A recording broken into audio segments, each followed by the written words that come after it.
3, 2, 1. Okay.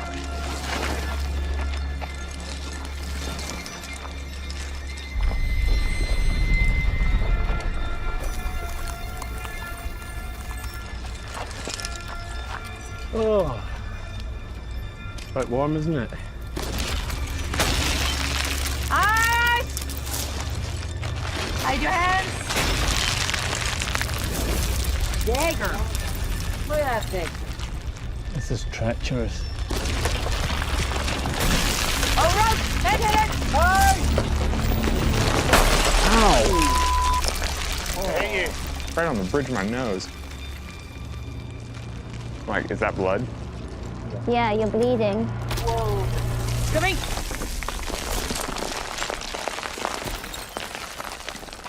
It's actually sliced you. It's like a little knife wound. It's definitely way better to get hit by ice than rock.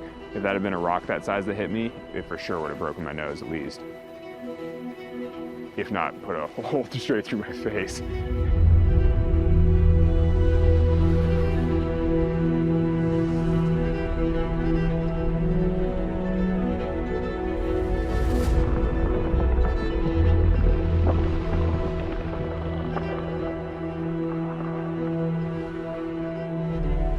Did I get most of the blood off? Yeah. Does it hurt? I'm definitely like a little sore, but I think the thing with the ice fall is that it's really scary, but there's nothing you can do about it. You either give up on the climb entirely or you play through it. Combat medic Aldo freaking taking care of me. Yeah, I've got you. Go for it. Nice one, mate. Classic. We're like, oh, better conditions today. Like, nope, different set of bad conditions. It's always something in Greenland. We're 70 miles from a 4,000-foot sea cliff called Ingmikortilaq. It's one of the highest unclimbed rock faces on the planet.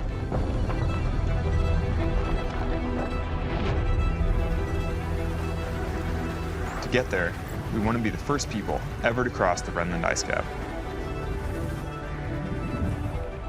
But to reach the ice cap, we'll all have to complete a 2-day climb of what we're calling the Pool Wall. A 1,500-foot unclimbed Arctic cliff. Given the complications of our team, we've got a couple rookie big wall climbers with us. Today's like probably gonna be one of the more complicated big wall days of the whole trip, honestly.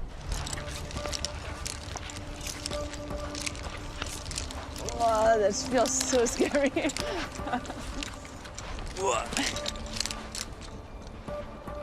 I don't focus on the height at all. I'm just focused on those bits of ice. You know, I felt a couple of pieces hit me and I can feel the force of it. And when they hit me, I say some Greenlandic words that I'm not allowed to say for my mom.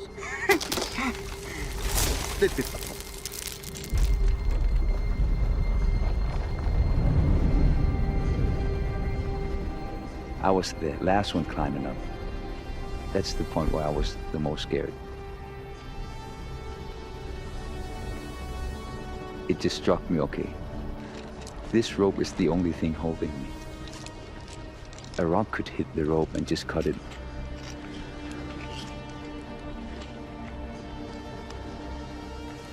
This was serious business.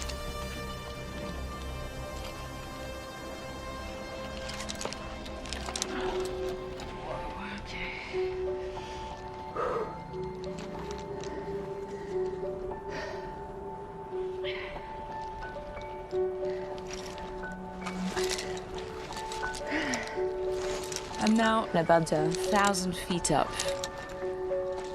I've made a decision not to look down. And if I do, I'm worried I'll be paralyzed by fear. Yeah! Yeah. Okay, Heidi.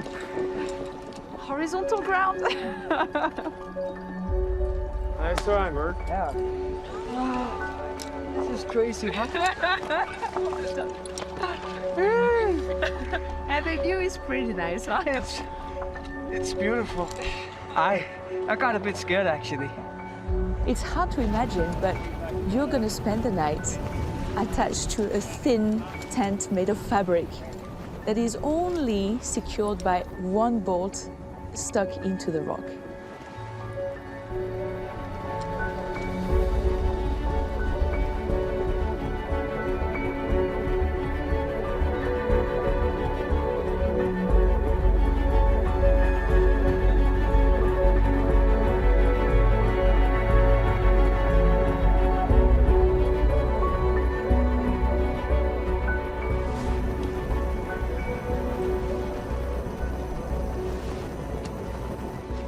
It's a bit lonely over here on this end of the camp.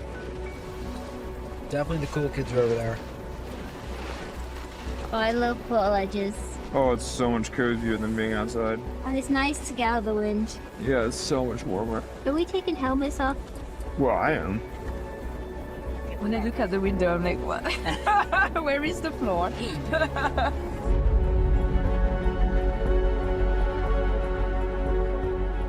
I'm glad that tomorrow is the second and last day. Yeah.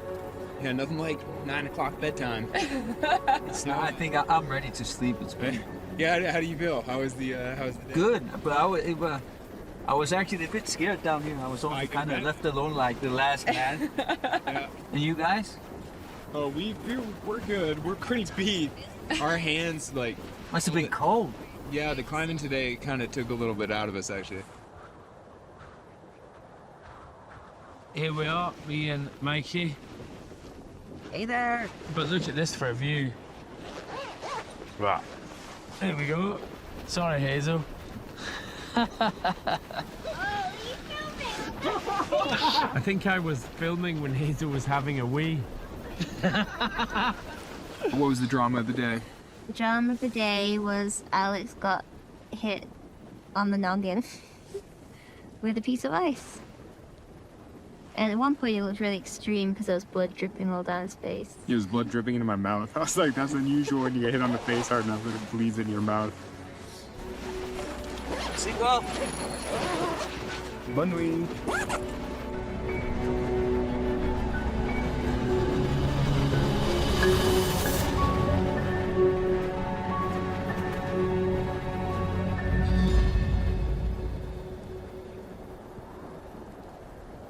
The first day was kind of scary because there was a lot of falling ice.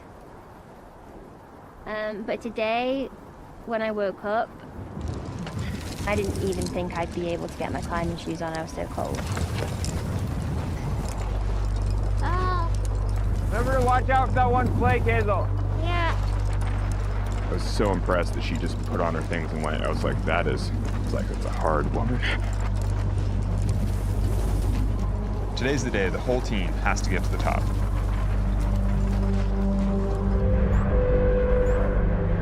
We're about 900 feet up. To summit, we have to get through the steep top section of the wall. We only have thin cracks to follow. Plus the rock is constantly crumbling. It's really difficult to get good gear.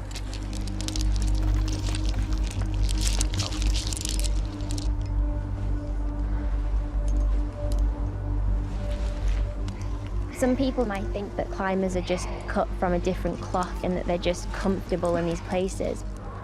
But it really comes through practice. And I think that the biggest growth for me has actually been learning how to manage that fear.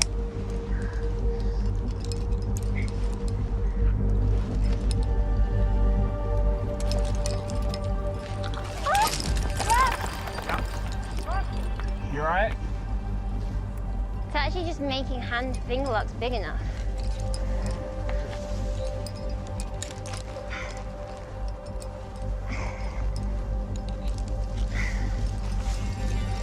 Okay. It's just so.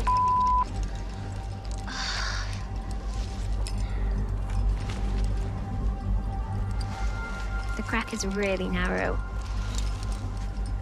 My hands are freezing, and the rock is so crumbly. I can see one handhold above.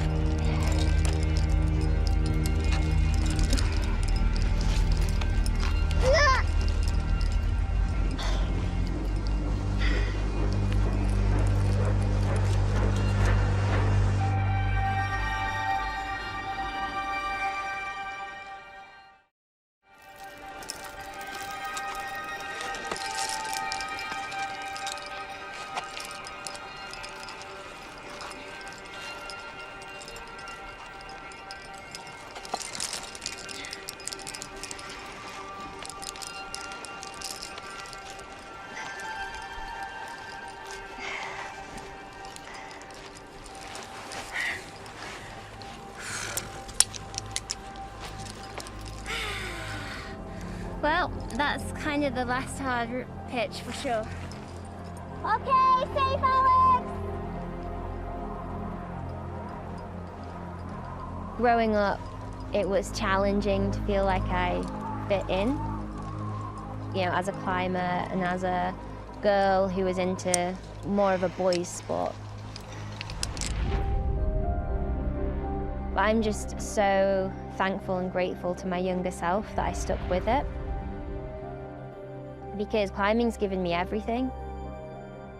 My whole life has this meaning that I just wouldn't have if I didn't stick with climbing.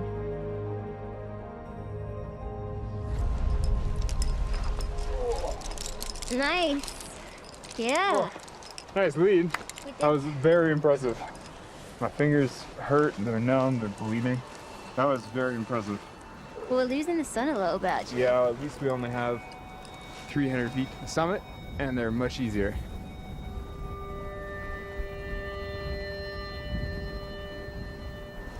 Aldo, yeah, this thing, you like it, just keep coming up. Before I started climbing, we saw 2 ravens. In my culture, it's a sign that something is happening over there. Something good. Yeah, Adam, almost there. It gave me a boost. It gave me a, yeah, you can do this feeling. Are you enjoying it? Not really. Wow, that was direct. No, for real, not really. Yeah, but it was nice to get up to the other guys and laugh a little. Adam, hugs from Adam, yeah. It was comforting. Yeah. Adam, we're thinking we're gonna name the route 2 Ravens. Good name, huh? Perfect, huh? Good name, Yeah. huh? It You saw is. the Ravens? Yeah, seriously. For you and Heidi? Yeah. 2 ravens flying up the wall? Yeah. Pretty exciting, huh? Oh yeah, that's a good name, huh? Yeah. At that moment when they said they wanted to name it 2 Ravens, I felt honored because I couldn't have done it at all without them. Final pitch. Let's get to the summit. Okay, long. Send it.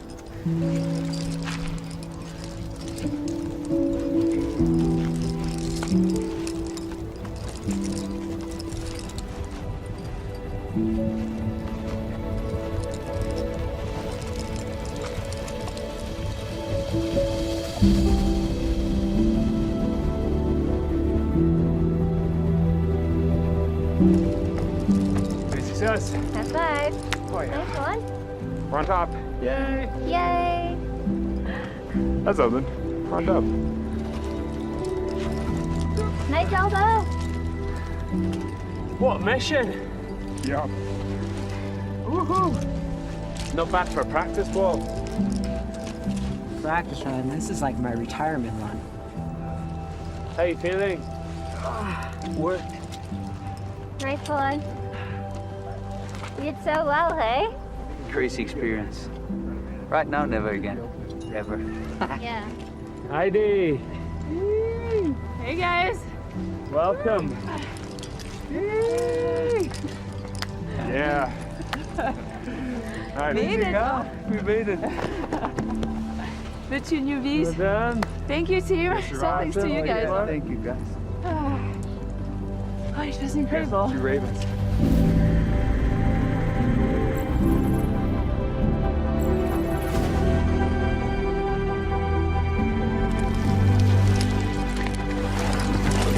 Yeah. We got everything. Having a hole in the hat. Oh my gosh, that was insane.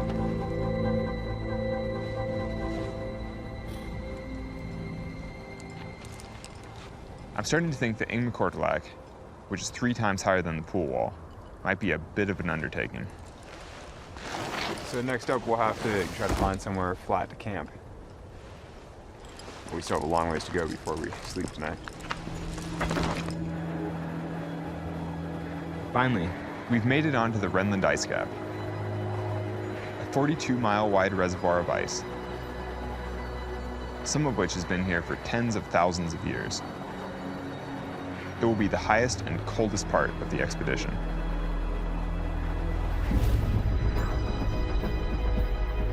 This will be the first time anyone's tried to cross this ice cap on foot. Our plan is to ski northwest for 40 miles, taking measurements for Heidi's research as we go. Then, we'll descend a glacier to the fjord below.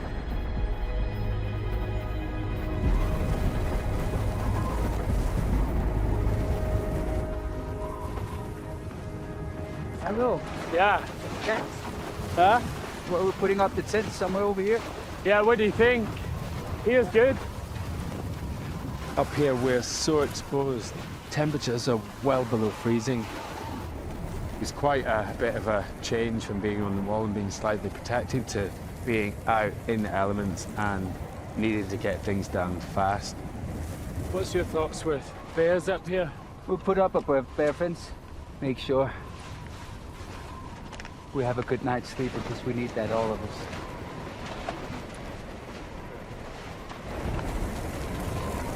It's been a long day. Our skin is killing us. My fingers, the skin on my fingers really hurts. Hard to believe that Ingmikortilaq is supposed to be at least 2, maybe 3 times bigger. I just don't know if we can do 3 times more. Hopefully we'll recover a bit before then.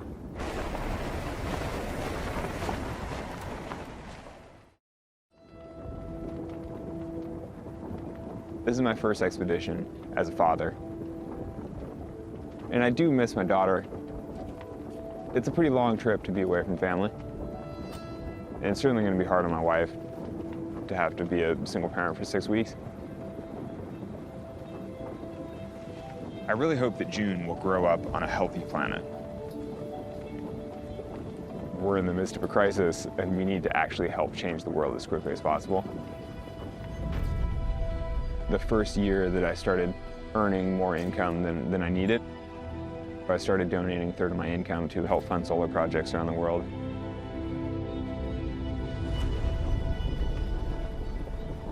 I think expeditions should be about more than just climbing. Yeah, it's cool to make first ascents, but it's great that we're also collecting data from the front line of climate change.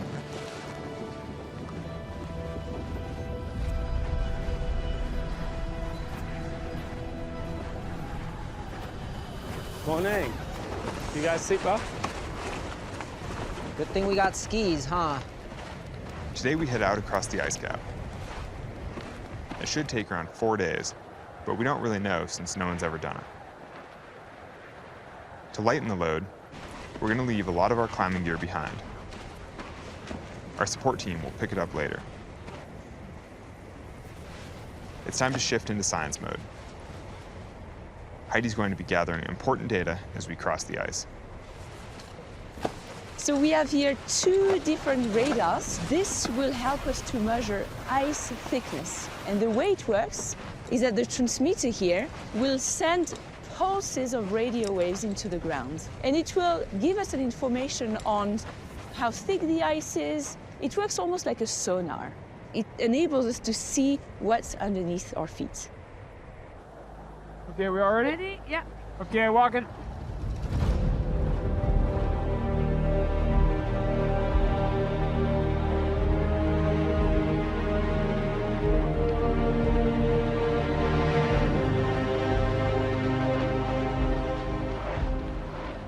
Measuring the thickness of the ice will help us calculate how much water the Renland ice cap holds. We want to understand how sea levels might rise if temperatures keep going up and all of this melts.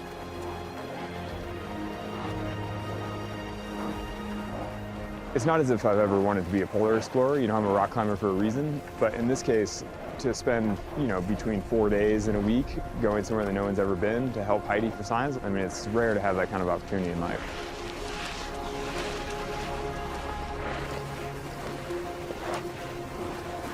Stay a bit more on your right if you can. How's this feet?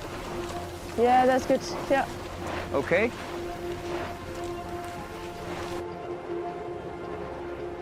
So difficult to get any bearings in this light.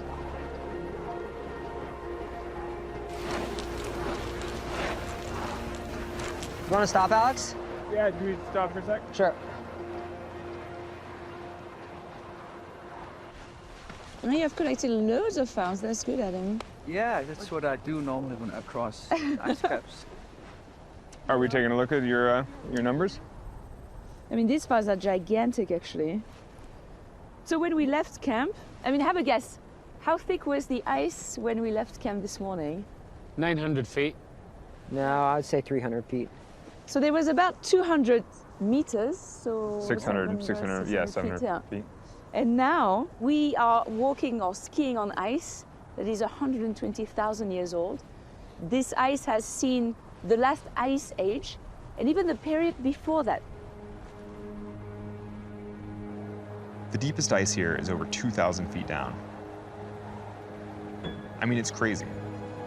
This ice cap holds more than 350 billion tons of fresh water, enough to submerge the entire island of Manhattan under almost 4 miles of water.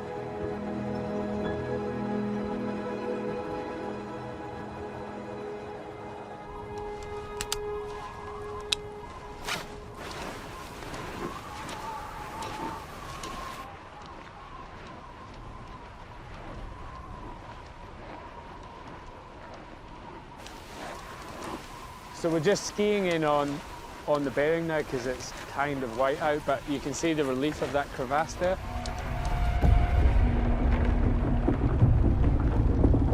Crevasses are the biggest hazard on the ice cap. They're deep cracks in the ice, some going hundreds of feet. In this flat light, they're tough to spot until you're actually on top of them. And if you fall in one whilst you're pulling a sled, then you're in deep trouble.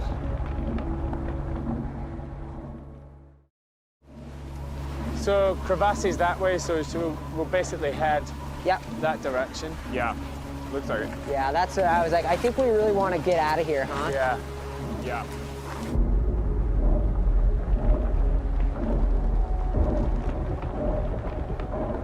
You go out front, Mikey. I'll Yeah, keep you yeah, on. I'll be the crevasse poodle. I'm the lightest.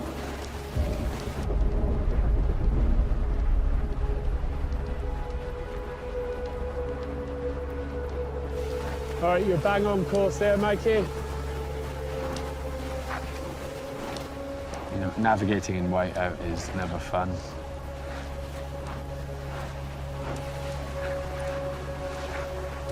A landmark would be great. So difficult when there's absolutely nothing to focus on. I just closed my eyes. Yeah. I feel it, Aldo. I just feel it. 10 degrees right. Oh, that's not working, is it?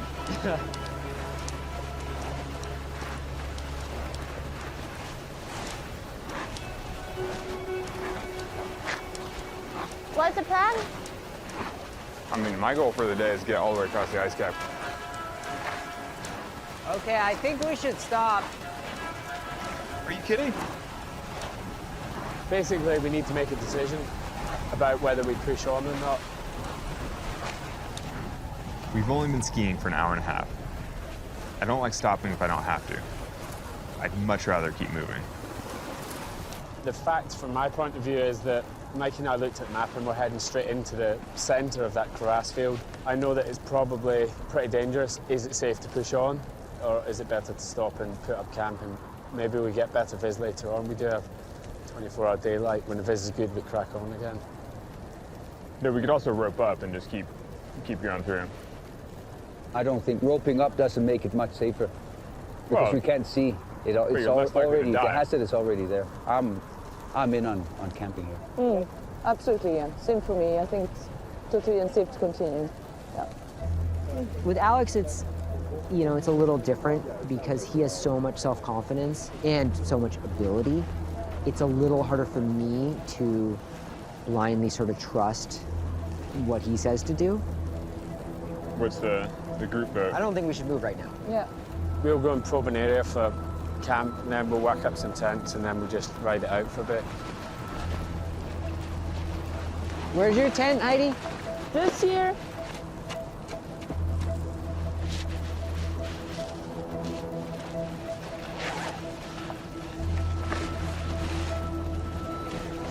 Whoa.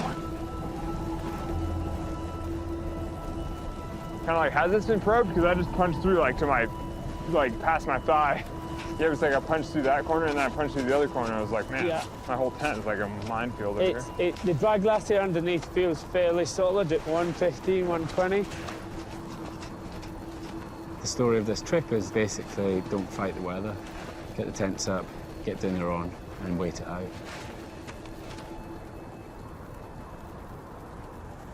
How are your feet? Should probably check my blisters. Oh, this looks good. Yeah, it's just coming away a little bit there, but... And you have the same on the other side? Yeah, exactly the same place. Yeah, this one's slightly worse, but... Yeah, it doesn't look infected at all, so that's great. No.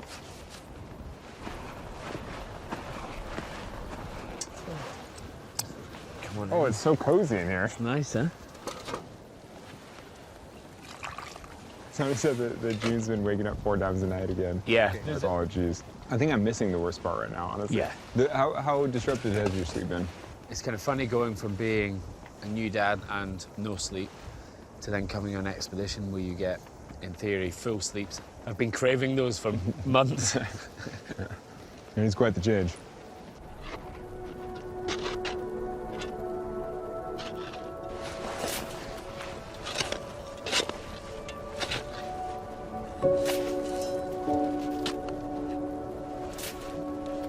Being on the Rhineland ice cap is such a rare opportunity for a scientist that I felt a lot of pressure to collect as much data as I could.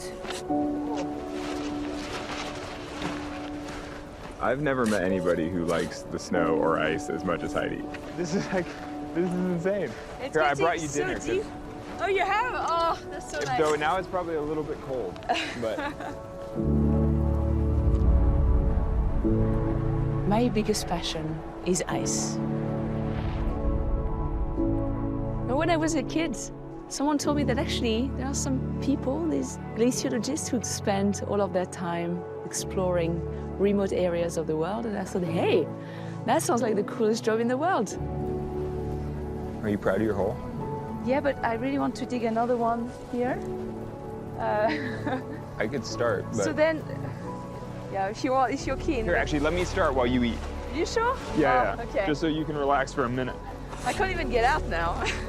Yeah, do you need a hand? Is that why you didn't come out for dinner? Because you didn't know how to get out of the hole? I was just stuck, yeah.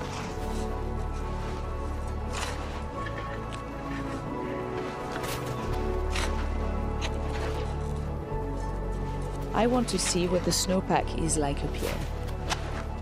I don't think it'll take me that long, actually. You see, I'm making pretty good progress. This far north, and this high up, I'm expecting the snow to be more or less pristine.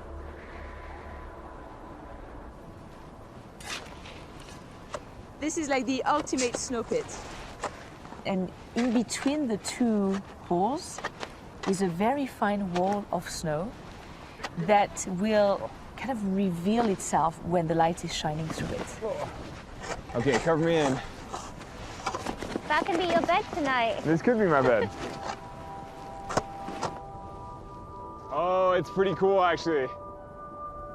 You can just really see the layers. Nice. It's like very clear lines.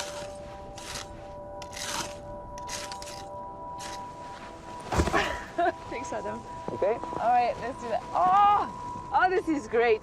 I mean, what I'm seeing here is a very clear picture of the snowpack. The depth of this snow pit spans a period of about 12 months. And every time we have one of these layers, it means that the Rhenland ice cap was melting. I was hoping just to find beautiful snow without any melt, but actually melt is happening all the time throughout the year up here. The entire snowpack is crippled by these ice lances. This is really concerning. I think there's a good chance that the Rhenland ice cap is melting faster and making more of a contribution to sea level rise. And that contribution is only going to increase in the future.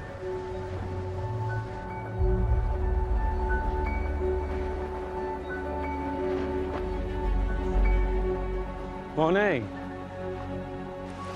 It's been 2 days, but the weather's finally clear. Now we can get a good look at where we are. I'm actually just going straight up from camp.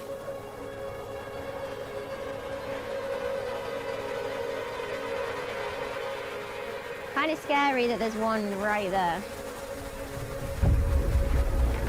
Yeah, I'm glad we stopped eventually.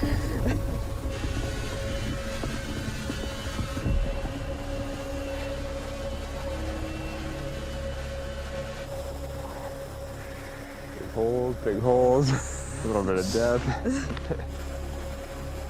We are literally surrounded by crevasses. I mean, these are insane.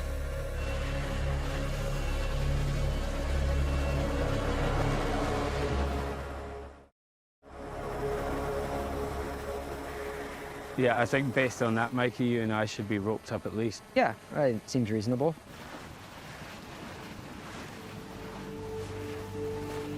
We're slowly dropping altitude. Yeah. No, I think it's all downhill now. Yeah. Now that we've gotten our bearings, it's easier to scout the route and avoid crevasses.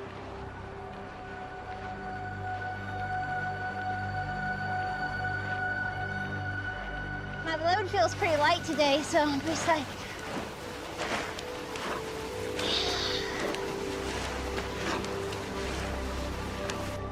We've got weather on our side, the wind has died down, we're heading in the right direction, and we can see the fjord. That'll be the end of our ice cap crossing, and where we hope that our support boats are waiting for us. We knew that we were still something like 15 miles away from the ocean, even though it looked super close. I mean, the distances and the scale in Greenland is just beyond anything that you experience in most other parts of the world. The snow's gotten so much softer. Like really punching in. Yeah, it's quite annoying.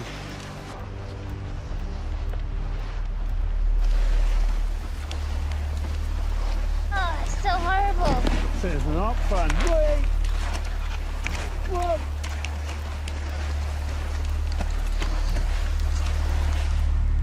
Does that look like a bridge down there we could cross straight in your front?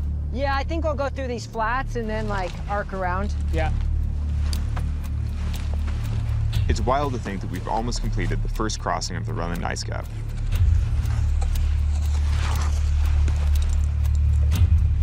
Heidi has a ton of important data. Now we just need to get off the ice.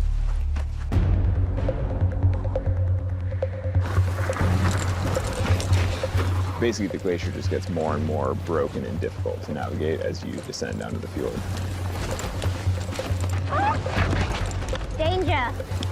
That looks sketchy. If you go in there, you're in a bad way. Keep moving. That's the main thing.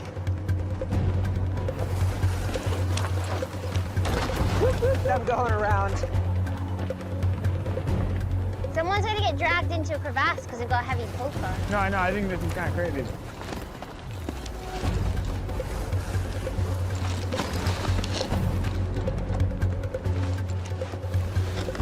Here, watch out, watch out. Wait a sec, wait. Wow. Go back then. Somebody pull!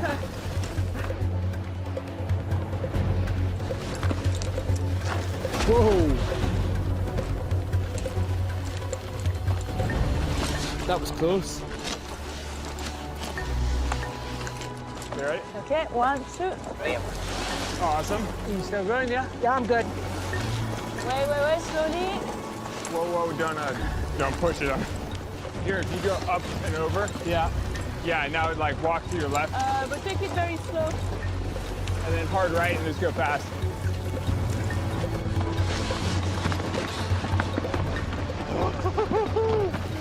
You said go fast. I know, but I didn't mean right up. Oh God, yeah. Finally, Alex is like, oh, that was a little too much. Well, it just started to look a little quick at the bottom there.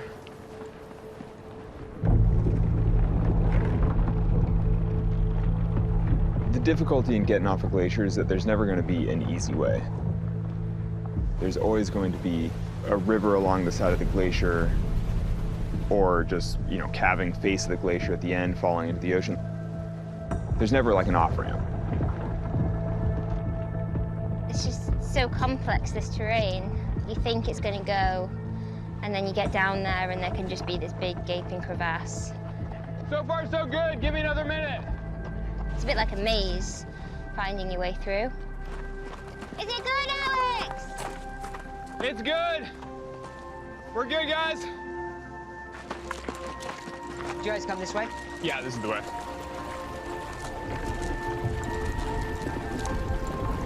I think we did a good job of finding a decent way off the glacier. And as we were descending, you could hear big chunks falling off and things moving, and it was all pretty dramatic, very living area. But it definitely just reminds you how alive the glaciers are. Like things are constantly moving. Hey, Alex, don't you think we should get going? Yeah, let's go. Okay, we're going. It's such a relief to see our support team. Sure ito nga ano? Aksan. Mao nga yung gina.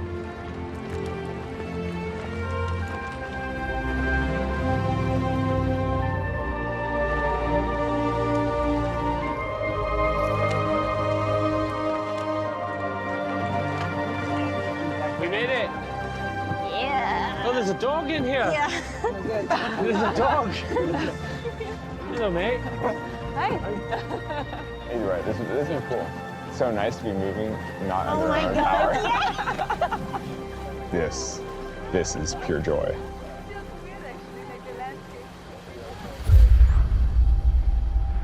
Ingmikortilaq is still almost 30 miles from here. And the only way to get there is up a long, deep fjord.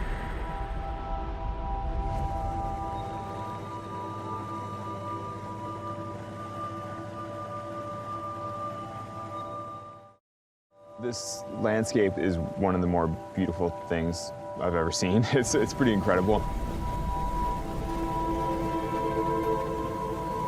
Wow. This fjord is like just absolutely magical.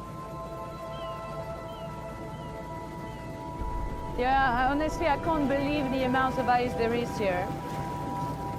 Makes me sick when I see this. Yeah.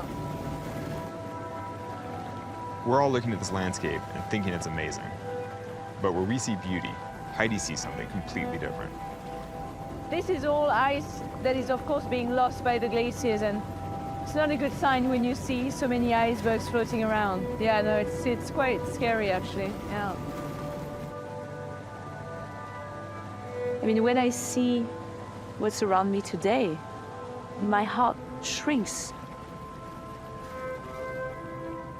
The Greenland ice sheet contains enough ice to increase sea levels globally by about 24 feet. This is our future, and it's also our demise. If we save the Arctic, we will save ourselves.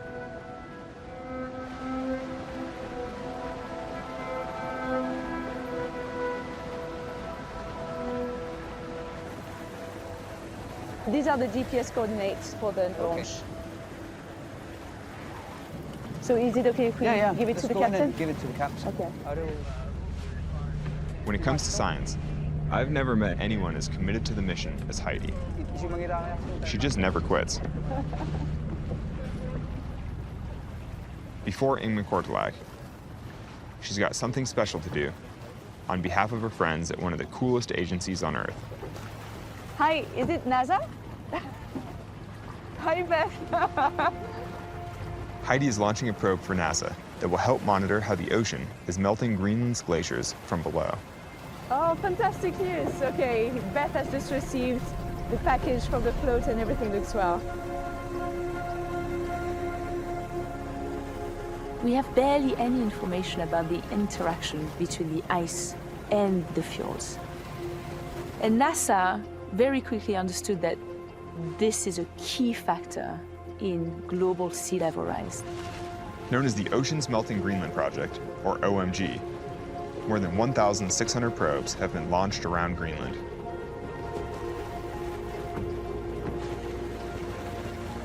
It's a robot, and what it does is measures salinity, temperature, and depth of the fjord here. And it will keep going up and down the fjord from the surface to the bottom for more than a year. Our probe, number 9317, will send daily readings via satellite and record thousands of measurements over its lifetime.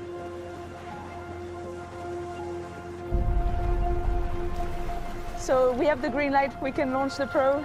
Really happy, yeah, all systems go. All right, let's go. Let's do this. Okay, ready everyone? Yeah. Okay, it's going in. Woo! Do you see it? Little robots. Goodbye.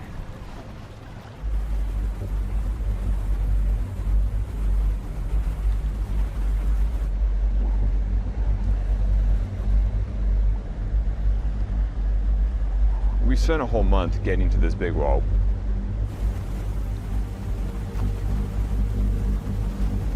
You could see Ingmikortilaq in the distance as this big spire tooth sticking out. It just steadily got bigger and bigger.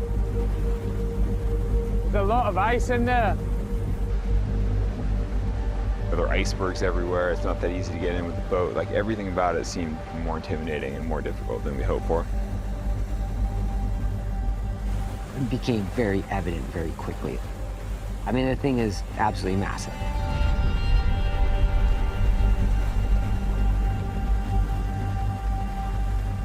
This is like the craziest wall. I know, it looks evil. Ingmikortilaq is growing in front of us, but it's also, I think, growing in our minds.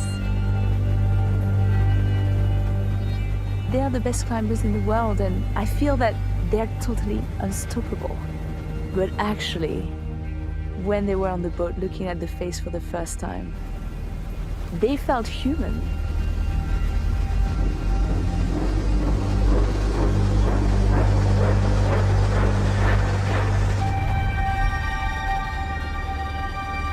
That's so big. Oh my God, guys. Sweet, what do we sign up for?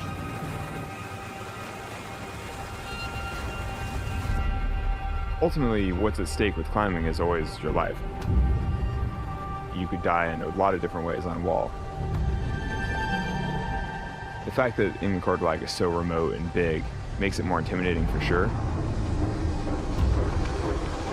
It looks insane. It looks impossible.